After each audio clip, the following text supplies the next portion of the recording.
바른 삶을 사는 것, 그리고 우리가 주위를 돌아보며 사는 것, 그러한 삶이 주님의 가르침, 주님을 따르는 삶이라는 것을 우리가 마음 한켠에 잘 기억하고 있습니다. 때로는 그것을 지키려고 노력도 하는 것 같습니다. 그리고 오늘 본문의 여호수아와 이스라엘은 바로 이러한 그리스도인의 삶의 모범을 보여주고 있습니다. 오늘 말씀을 통해서 그러한 시대를 역행하는 그리스도인다운 삶은 우리가 어떻게 할 때 살 수 있으며 또 그렇게 살 때 주님이 우리에게 주신 은혜가 무엇인지 같이 말씀을 통해서 나누기를 원합니다. 자, 먼저 이 시대의 이기심을 역행하는 섬김의 삶을 살려면 우리가 가장 중요한 한 가지 무엇을 알고 있어야 합니까? 본문의 첫째 메시지를 같이 읽어보겠습니다. 시작. 하나님의 신실하신 언약의 은혜를 받은 사람은 이제 그 은혜를 흘려보내야 합니다. 오늘 읽은 10장의 바로 전 9장에서는 기브온 주민들이 이스라엘을 변장하고 찾아가서 속이고 동맹조약을 맺었습니다. 실제로는 가까운 가나안 땅에 살았지만 아주 먼 나라에서 온 것처럼 변장을 하고는 평화조약을 맺었습니다. 그리고 이 소식이 가나안의 다른 나라들에게도 들리게 됩니다. 다른 나라들이 어떻게 반응했는지 1절과 2절 일부를 같이 읽어보겠습니다. 자막 시작. 예루살렘 왕 아도니세덱이 듣고 크게 두려워하였으니 이는 기브온의 왕도와 같은 큰 성임이요 아이보다 크고 그 사람들은 다 강함이라. 아멘. 지난 장에서 봤을 때는 기브온 사람들이 약해서 그렇게 항복을 하고 평화조약을 맺었나 생각할 수 있었지만 알고 보니 기브온은 가나안 안에서도 강하기로 유명한 사람들이었습니다. 비록 강했지만 하나님이 더 강하신 것을 알았기 때문에 그들이 조약을 맺은 것입니다. 근데 이것이 가나안 사람들 입장에서 얼마나 두려웠겠습니까? 안 그래도 강한 기브온이 더 강한 이스라엘이랑 조약을 맺었으니 이 사람들이 긴장하기 시작했습니다. 그래서 3절에서 5절을 보면 예루살렘 인근 가나안 남부지방 5 왕들은 서로 동맹을 맺고 연합군을 만들어서 먼저 기브온을 기습 공격하게 됩니다. 그러자 너무나 급해진 기브온은 이제 맺었던 조약을 근거로 한밤중에 급히 이스라엘을 찾아옵니다. 6절의 원어를 직역해서 읽어보면 이렇습니다. 당신의 종들에게서 손을 떼지 마소서. 빨리 우리에게 올라와서 우리를 구원하시고 우리를 도와주소서. 기브온 주민들의 정말 급박한 것이 느껴집니다. 그래서 앞뒤 생각도 못하고 자기들이 어떻게 속였는지 생각도 안 하고 그냥 무조건 달려온 겁니다. 근데 사랑하는 성도 여러분, 우리가 한번 생각해 봅시다. 만약 우리가 이스라엘 군사였다면 어떻게 반응하겠습니까? 지금 기브온이 들이밀고 있는 그 조약이 어떤 조약이죠? 사기로, 날조로 맺은 조약 아닙니까? 사기인 게 밝혀졌을 때 이스라엘은 굉장히 화가 났었습니다.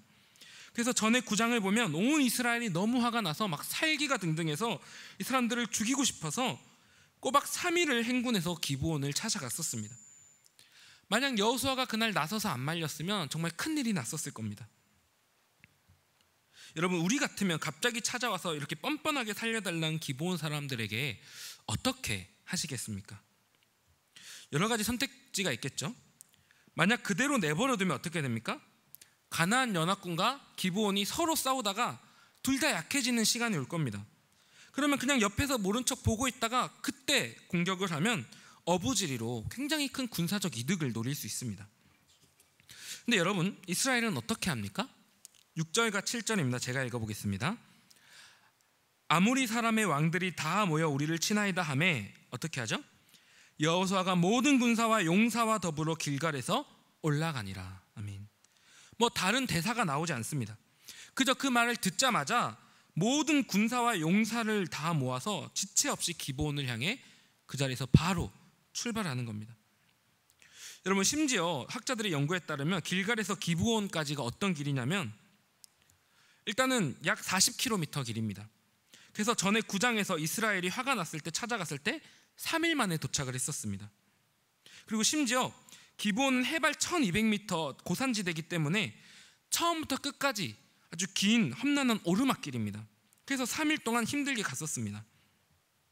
근데 여러분, 놀랍게도 오늘 9절에서 이스라엘은 완전 무장 전투 준비를 한 채로 얼마 만에 기브온에 도착했다고 나옵니까?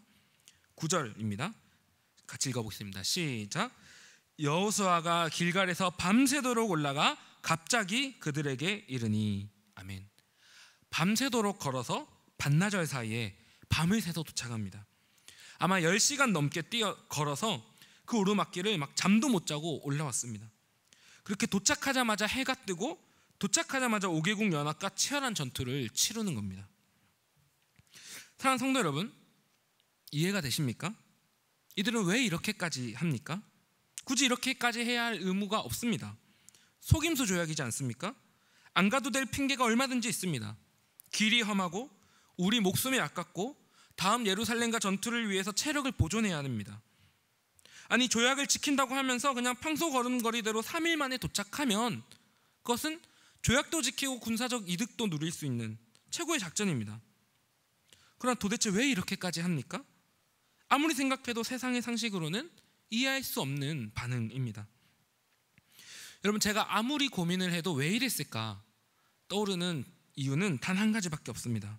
그것은 바로 이스라엘이 기브온과 맺은 이 조약에서 과거 자신들과 하나님이 맺었던 그 언약을 떠올렸기 때문입니다. 우리도 기브온처럼 하나님을 속이고 실망시켜드리고 언약을 어겼지만 그때마다 하나님은 우리를 용서하시고 덮으시고 구원하셨었다. 그것을 지금 떠올리는 것입니다. 여호수아는 지금까지 가나안 땅에 들어와서 있었던 몇 번의 예배를 통해 지금까지 이스라엘이 하나님께 받았던 신실한 언약의 은혜를 가르치고 또 가르쳤었습니다. 그래서 지금 이스라엘 하나님께서 우리에게 베푸신 신실한 언약의 은혜를 떠올리며 그에 준하는 합당한 반응을 보이고 있는 것입니다. 여러분, 이들이 떠올린 그 하나님의 신실하신 언약의 은혜는 무엇이었죠? 창세기 1장부터 시작됩니다. 하나님 아담에게 첫 언약을 주셨습니다. 모든 걸 다 누려, 다만 선악과만 먹지 마. 그러면 너희는 나와 영생하며 함께 행복하게 살 거야.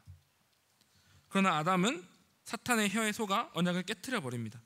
그러자 어떻게 되죠?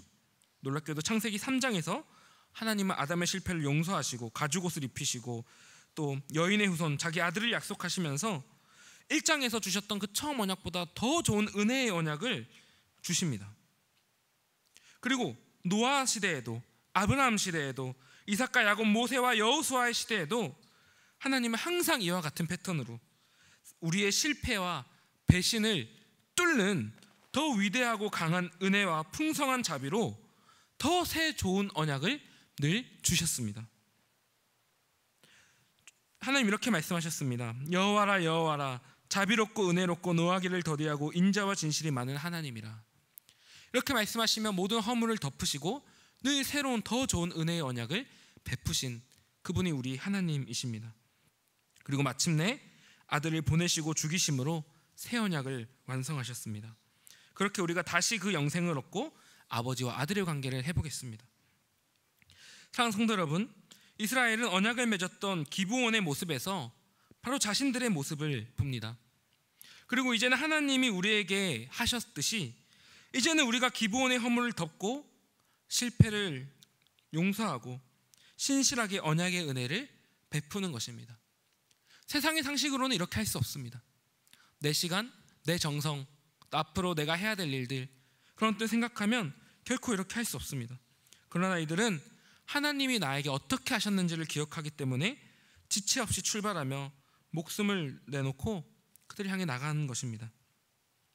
사랑하는 성도 여러분, 우리가 남을 섬기는 기준은 세상처럼 그 사람이 나한테 전에 어떻게 했느냐, 내가 이걸 해서 얻은 이익이 무엇이냐, 이게 세상의 기준입니다.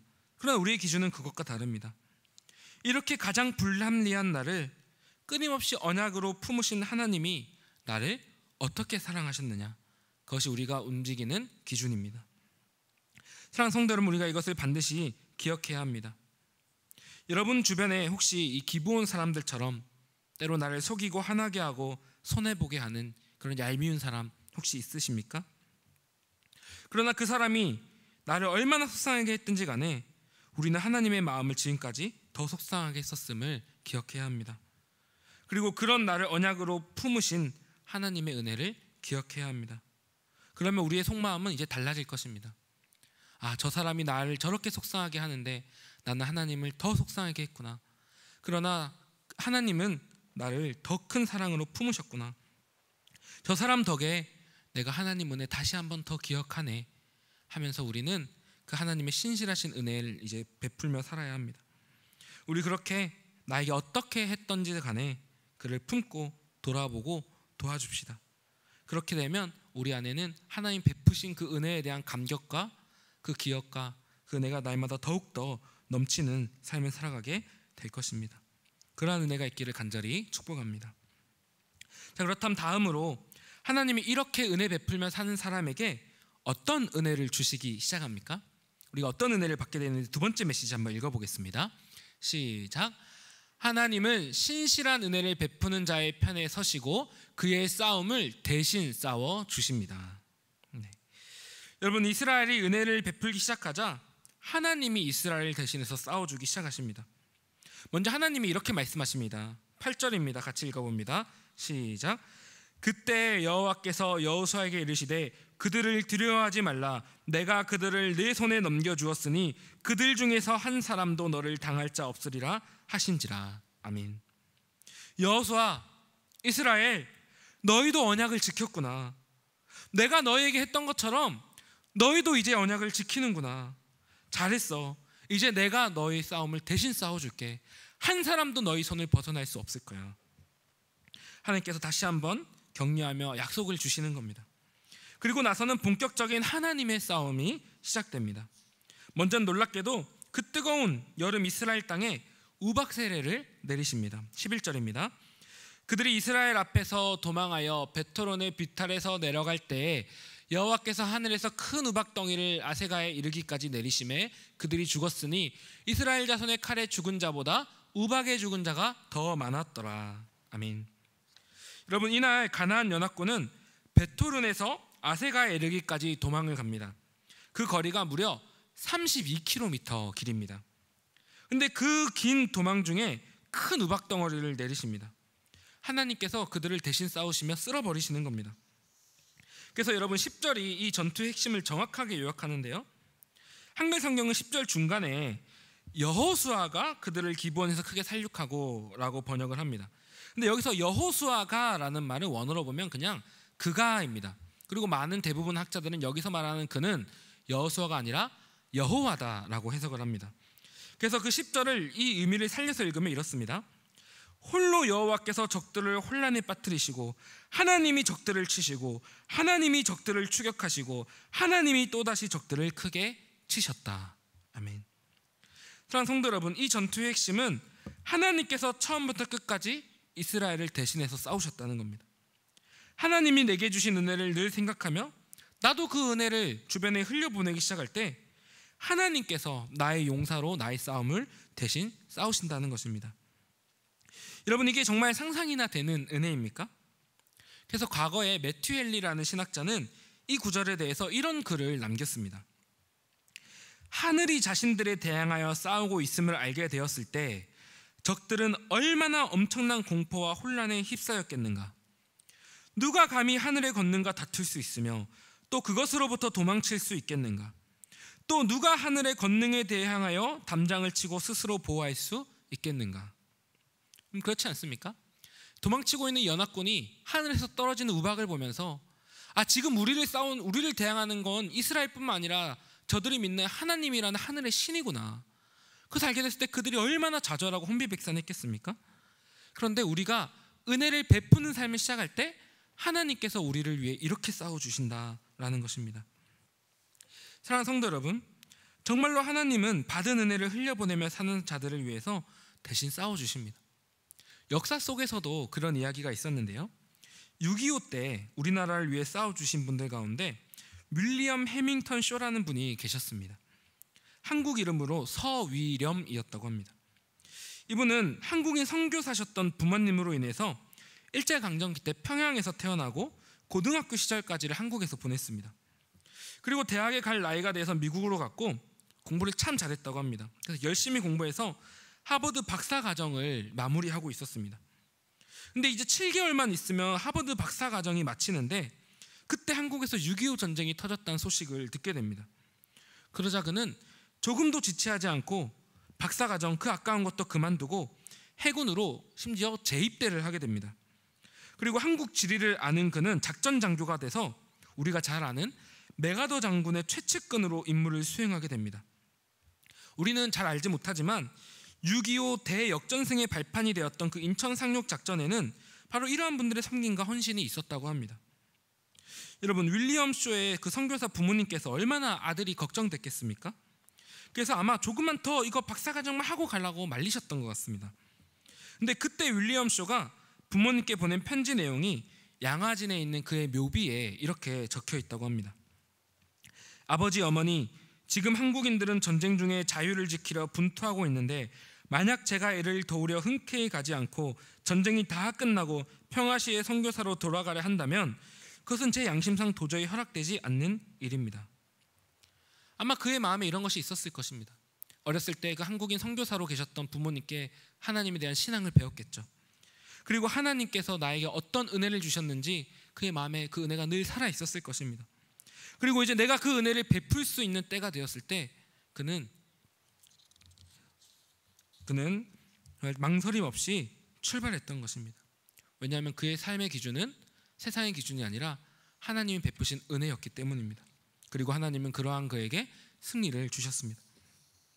사랑하는 성도 여러분, 저는 종종 주변에서 이렇게 각박한 사회에서도 아무도 그렇게 살지 않지만 나는 하나님 은혜 받은 자임을 기억하며 남을 돕고 섬기며 살아가는 그리스도인들의 이야기를 종종 듣습니다. 학교에서 은혜를 베풀며 살고 회사에서 또 가정에서 어디에서나 은혜를 베풀며 사는 사람들의 이야기를 듣습니다. 내 성공, 내 평안을 위해서가 아니라 하나님께 받은 은혜를 베풀기 위해 살아가는 사람들의 간증을 듣습니다. 여러분, 물론 힘이 붙입니다. 기부원으로 올라가는 그 험한 길처럼 숨이 턱에 차고 사서 고생을 하게 될 겁니다. 그런데 여러분, 그 간증을 들으면 또 우리의 삶을 보면 그렇게 사는 사람들은 결코 마지막에 손해를 보지 않습니다.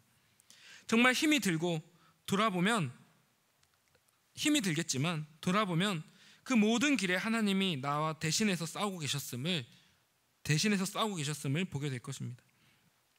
나는 결코 할 수 없는 놀라운 일을 하나님이 상상치 못한 방법으로 이루고 계심을 돌아보며 간증하게 될 것입니다. 사랑하는 성도 여러분, 그렇게 사는 사람은 결코 손해보지 않습니다. 하나님께서 하늘의 권능으로 대신 싸우시는데 어떻게 질 수가 있겠습니까? 우리 모두 날 위해 대신 싸워주시는 그 하나님을 믿음으로써 정말 이러한 대신 싸워 이겨주시는 은혜를 삶에서 경험하시기를 주님의 이름으로 간절히 축복합니다. 그리고 마지막으로 우리가 은혜 베풀며 살 때 하나님이 주시는 가장 큰 기적과 같은 은혜는 무엇입니까? 본문의 셋째 메시지 한번 읽어보겠습니다. 시작. 은혜 베푸는 자를 위해 주시는 하나님의 가장 큰 기적은 기도에 대한 하나님의 순종입니다. 여러분, 이제 하나님은 우방 말고도 더 놀라운 방법으로 이스라엘을 위해 싸우십니다. 바로 그 유명한 태양과 달이 하늘에 멈춘 사건입니다. 여러분, 지금 가나안 연합군은 열심히 도망을 가고 있는데 그 추격 지연이 얼마나 긴지 아까 32km가 넘는 긴 거리라고 했습니다. 이제 남은 적들을, 잔당들을 좀 잡으려 하면 저기로 도망치고 이 긴 추격전이 끝날 기미가 안 보입니다. 근데 분명히 하나님께서 아까 8절에서 약속하시지 않았습니까? 내가 그들을 네 손에 넘겨주었으니 그들 중에서 한 사람도 너를 당할 자 없으리라. 이 말씀 믿고 싸우기만 하면 다 이길 수 있을 것 같은데 추격전이 너무 길어서 손에 잡히지를 않는 겁니다. 이제 곧 해가 지면 적들이 다 어둠 속에 숨어버리고 도망갈 텐데 야속하게 시간만 계속 흐르고 전투가 계속 끌리는 겁니다. 그러자 바로 그때 끝까지 싸워 이기기 위한 여호수아의 정말 전무후무한 놀랍고 대범한 기도가 터져 나옵니다. 바로 12절입니다. 우리 같이 한번 읽어보겠습니다. 시작. 여호와께서 아모리 사람을 이스라엘 자손에게 넘겨주시던 날에 여호수아가 여호와께 아뢰어 이스라엘의 목전에서 이르되 태양아 넌 기브온 위에 머무르라 달아 너도 아얄론 골짜기에서 그리할지어다 하매. 아멘. 여러분, 놀라운 기도 아닙니까? 하나님, 태양과 달을 멈춰주세요. 이 낮이 끝나지 않게 해주세요. 적들을 끝까지 쫓아 이길 수 있도록 하나님, 태양과 달을 멈춰주세요. 여러분, 놀라운 기도입니다. 근데 어떤 일이 일어납니까? 13절입니다. 태양이 머물고 달이 멈추기를 백성이 그 대적에게 원수를 갚기까지 하였느니라. 야살의 책에 태양이 중천에 머물러서 거의 종일토록 속히 내려가지 아니하였다고 기록되지 아니하였느냐. 아멘. 정말로 태양이 멈추고 달이 멈추고 그 길어진 낮 동안 이스라엘은 끝까지 적을 쫓아 완전한 엄청난 대승을 거두게 됩니다. 여러분, 정말로 지구가 자전을 멈추고 해가 멈추었을까요? 여러분, 제가 여러 가지 해석들을 찾아서 읽어봤습니다. 그러자 이 놀라운 기적을 어떻게든 좀 더 합리적으로 설명하기 위한 여러 가지 가설들이 많이 나왔습니다. 이날 밤에 환한 유성우가 있어서 낮이 더 길어 보였을 것이다. 아니다, 일식 현상을 말하는 거다. 기타 등등 이건 상징일 뿐이다. 굉장히 많은 해석들이 있었습니다. 근데 여러분, 아무리 여러 가능성을 열어두고 성경을 읽고 또 읽어도 성경이 말씀한 이날 사건은 분명 태양이 하늘에 멈췄고 낮이 길어졌던 게 맞습니다. 여러분, 우리가 창조주 하나님께서 얼마든지 이런 일을 하실 수 있고 더 위대한 일도 하실 수 있다, 우리가 믿지 않습니까? 그래서 우리는 굉장히 큰 기적이지만 이것이 기적이라고 믿고 우리가 자주 이것을 가르치고 기억합니다. 근데 사랑하는 성도 여러분, 오늘 본문은요, 이게 가장 큰 기적이 아니다라고 말을 하고 있습니다. 해와 달이 멈춘 게 진짜 기적이 아니고 더 놀라운 기적은 따로 있다라고 오늘 본문은 사실 말하고 있습니다. 여러분, 뭐가 정말 큰 기적입니까? 그래서 바로 14절에 나옵니다. 여호수아라는 한 작은 사람의 기도에 하나님이 스스로 순종해 주셨다는 사실입니다. 우리 같이 한번 읽어보겠습니다. 시작. 여호와께서 사람의 목소리를 들으신 이 같은 날은 전에도 없었고 후에도 없었나니 이는 여호와께서 이스라엘을 위하여 싸우셨음이니라. 아멘. 여러분, 여기서 목소리를 들으신이라는 말은 원어로 보면 순종하신입니다.